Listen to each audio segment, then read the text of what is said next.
The year was 885, and the air in Great Moravia was heavy with the scent of damp parchment and impending winter. Clement sat by the flickering light of a single tallow candle, watching his mentor, Methodius, struggle for breath.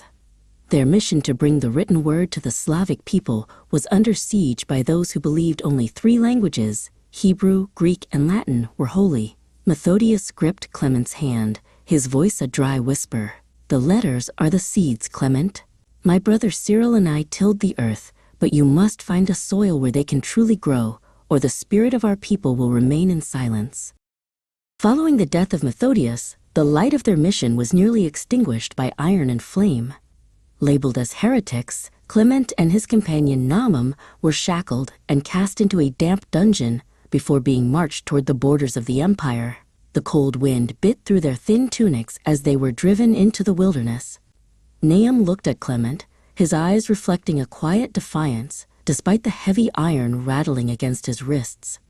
"They can exile our bodies," Nahum muttered, "but they cannot exile the alphabet we carry in our minds. The word is portable, Clement." The Danube River was a churning giant of gray water and jagged ice. Clement and Nahum, having escaped their captors in the chaos of the borderlands, worked with desperate haste to bind fallen logs together with strips of leather and sturdy vines. The raft was a fragile thing, bobbing dangerously against the freezing current. As they pushed off into the mist, Clement gripped a rough-hewn oar, his eyes fixed on the distant southern shore. Behind them lay the ruins of their Moravian dream. Ahead lay the unknown lands of the Bulgarian Empire and the flickering hope of sanctuary. In the grand city of Pliska, Prince Boris sat upon a throne of carved stone, his gaze piercing and calculated. He did not see Clement and Nahum as weary refugees, but as the architects of a new national identity. Boris knew that a kingdom without its own tongue was a kingdom destined to be swallowed by its neighbors. He leaned forward, the light of the torches glinting off his heavy rings.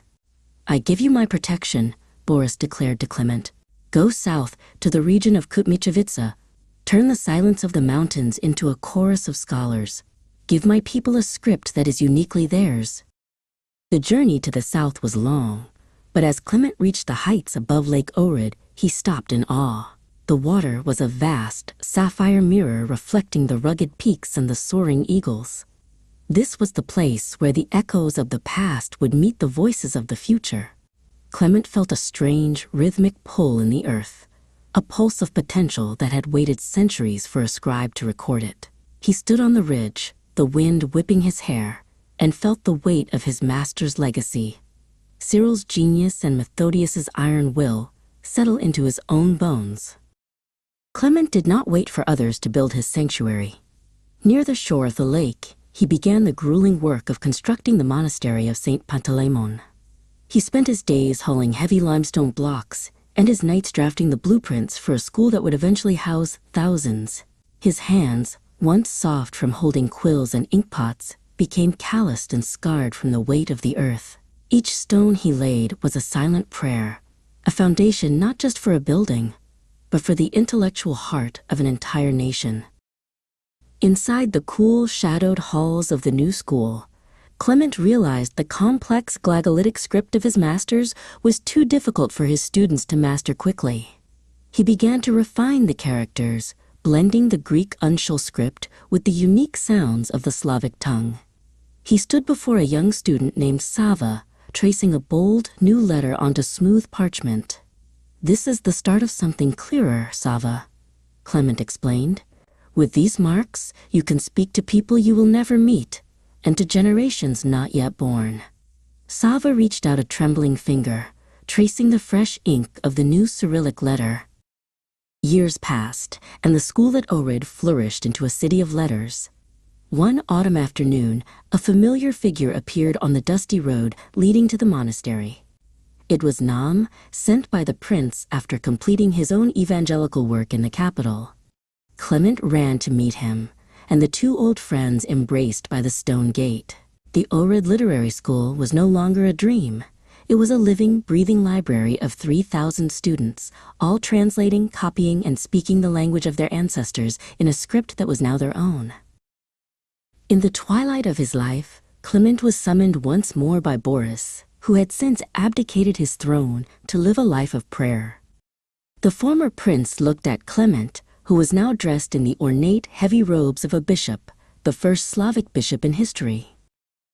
"We have given them more than a voice, Clement," Boris said softly, leaning on a simple wooden staff. Clement nodded, feeling the immense gravity of the thousands of books his students had produced. The letters were no longer just seeds. They had become an unbreakable forest of knowledge that would survive empires. As his final days approached, Clement sat on a stone bench overlooking the lake he loved. The sun was dipping below the horizon, painting the sky in hues of violet and gold. He thought of the long journey from Moravia, the chains, the river, and the millions of people who would one day read the words he had refined. He closed his eyes, listening to the rhythmic sound of the water against the shore. He was tired, but he was content. The silence was gone, and the echo of the Cyrillic word would ring out through the centuries to come.